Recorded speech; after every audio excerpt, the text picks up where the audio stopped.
दोस्तों अगर कोई आपको इग्नोर कर रहा है, वो कोई भी हो, आपकी गर्लफ्रेंड या आपका बॉयफ्रेंड, वो आपको तभी इग्नोर कर रहा है अगर आपकी खुद की नजरों में आपकी कोई वैल्यू नहीं है। जिस दिन आपकी पहचान अपने आप से होगी, जिस दिन आपने रियल में जान लिया कि आप कौन हो, आप क्या हो, उसके बाद लोग आपको इग्नोर नहीं करेंगे, आप लोगों को इग्नोर करोगे। 2014 में मेरा बुरी तरह से ब्रेकअप हुआ था और उस टाइम पर मेरी हालत इतनी ज्यादा खराब थी कि मैं अपने आप को संभाल भी नहीं पा रहा था। और ऐसे टाइम में मैं कोई सहारा ढूंढ रहा था और इसलिए मैंने अपनी बेस्ट फ्रेंड को प्रपोज कर दिया। उस लड़की ने मुझे रिजेक्ट करने के बाद जो बात बोली ना, वो बात मैं अपनी लाइफ में कभी भी नहीं भूल सकता, क्योंकि उस लड़की ने मुझे जो करने के लिए बोला था ना, वो करने के बारे में मैं सोच भी पाऊं, उस टाइम पर मेरी औकात उतनी भी नहीं थी। उसने बोला था कि दूसरों के पीछे भागना बंद कर और अपनी लाइफ में कुछ ऐसा कर कि कोई तेरे पीछे आए। पहले तो मुझे लगा कि उसने सिर्फ बोलने के लिए बोला है और उस टाइम पर मुझे उसकी बात एकदम बकवास लगी थी।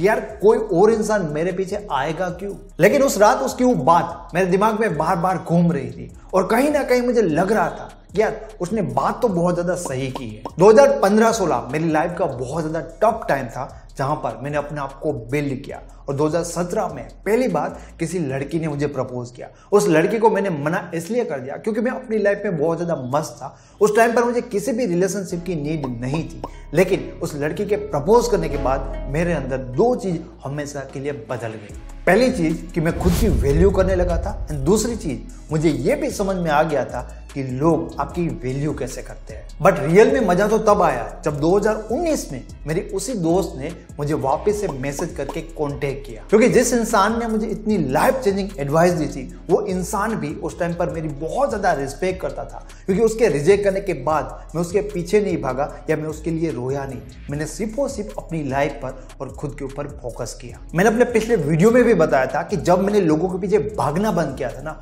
उसके बाद ही मेरी लाइफ चेंज हुई थी। लेकिन दोस्तों अफसोस की बात यह कि हर इंसान अपनी गलतियों से नहीं सीखता। जैसे कि एक लड़के ने कुछ टाइम पहले मेरे साथ बात की थी। उसने बताया कि उसका 5 साल का रिलेशन था और उस 5 साल के रिलेशन में वो अपनी गर्लफ्रेंड को बहुत ही ज्यादा प्यार करता था। लेकिन इस लड़के के ज्यादा प्यार करने के कारण, ज्यादा केयर करने के कारण उसकी गर्लफ्रेंड का इंटरेस्ट धीरे धीरे उसमें कम होने लगा और रिलेशन के 5 साल बाद उसकी गर्लफ्रेंड उसको छोड़कर चली गई। उस लड़के ने बताया कि इन 5 सालों में एक लड़की दूसरी भी थी जो इस लड़के को बहुत ज्यादा पसंद करती थी, लेकिन इस लड़के ने उस दूसरी लड़की को मना कर दिया था, क्योंकि इस टाइम पर यह लड़का अपनी गर्लफ्रेंड के साथ बहुत ही ज्यादा लॉयल था। फिर भी उन 5 सालों में लगातार ये लड़की उस लड़के को इंप्रेस करने की कोशिश करती रहती थी और हमेशा उसको ये दिखा रही थी कि वो उसको कितना ज्यादा प्यार करती है। 5 साल बाद जब इस लड़के की गर्लफ्रेंड उसको छोड़कर चली गई, तब इस लड़के ने सोचा कि यार ये दूसरी भी एक लड़की है जो 5 साल से मुझे इंप्रेस करने की कोशिश कर रही है। इसका मतलब ये है कि इस लड़के का प्यार मेरे लिए कहीं ना कहीं सच्चा है, इसीलिए तो 5 सालों से ये लड़की मेरा वेट कर रही है। और उन 5 सालों के रिलेशन के एंड होने के बाद उसने उस दूसरी लड़की के प्रपोजल को एक्सेप्ट किया।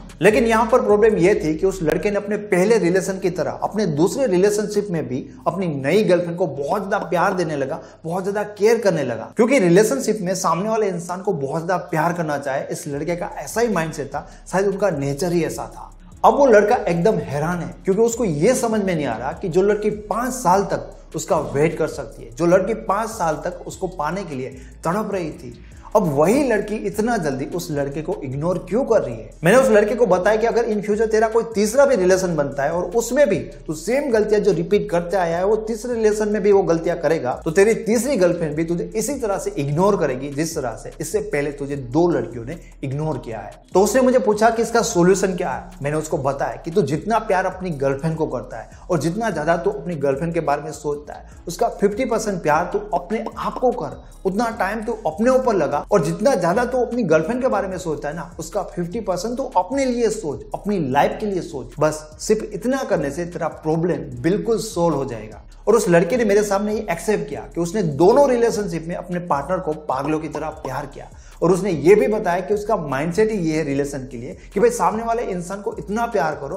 कि इसको ट्रस्ट हो जाए कि ये इंसान सिर्फ और सिर्फ उसको प्यार करता है और पागलों की तरह प्यार करता है। ऐसे में आपको 1-2 लोगों के नहीं, हजारों लोगों के एग्जाम्पल दे सकता हूं जिन्होंने अपने पार्टनर के प्यार में अपने आप को ही भुला दिया और इसीलिए उनका पार्टनर उनको इग्नोर कर रहा है। किसी को प्यार करना गलत नहीं है, लेकिन किसी के प्यार में आप खुद को ही साइड में कर देते हो, खुद की रिस्पेक्ट रिस्पेक्ट नहीं करते हो और खुद को ही भुला देते हो, ये सबसे बड़ी गलती है। क्योंकि जब आप खुद अपनी वैल्यू नहीं करोगे तो दूसरे आपकी वैल्यू कैसे करेंगे। जब मैं लोगों को कहता हूं कि अपने पार्टनर के ऊपर नहीं, आप खुद के ऊपर फोकस करो, तब लोग मुझे कहते हैं कि अब तक हमने अपने पार्टनर के लिए बहुत कुछ किया, अगर अब हम उनके लिए नहीं करेंगे तो वो हमें छोड़ देगा। भाई ये सब कुछ करके भी आखिर में आपको क्या मिला, ये तो सोचो। ये सब कुछ करने के बाद भी आखिर में तो आप रो ही रहे हो। एटलीस्ट ये सब कुछ बंद करने से आपका खुद के लिए कॉन्फिडेंस तो बिल्ड होगा। तुम खुद को ये बोल सकोगे कि तुम किसी के सामने रो नहीं रहे हो। जब तुम दूसरे रिलेशन में जाओगे तो तुम अगेन ये गलतियां नहीं करोगे। इसलिए अगर आपको कोई छोड़कर जाता भी है तो उनको जाने देना चाहिए। लेकिन अगर कोई इस कीमत पर आपको प्यार दे रहा है तो याद रखिए वो प्यार नहीं है, आप उनकी गुलामी कर रहे हो।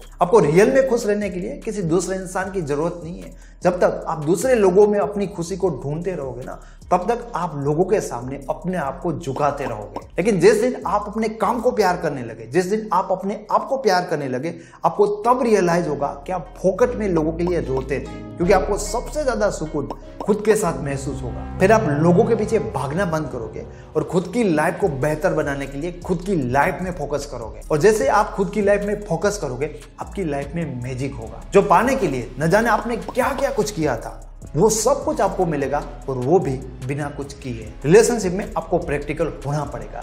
इमोशन के सहारे आप लाइफ जियोगे तो आप सिर्फ और सिर्फ हर्ट होंगे। दोस्तों, अगर आप साइकोलॉजी के बारे में ज्यादा सीखना चाहते हो तो मेरी लिखी हुई ई बुक साइकोलॉजी ऑफ रिलेशनशिप को जरूर डाउनलोड करना, जिसका लिंक आपको इस वीडियो के डिस्क्रिप्शन बॉक्स में मिल जाएगा। Thank you so much.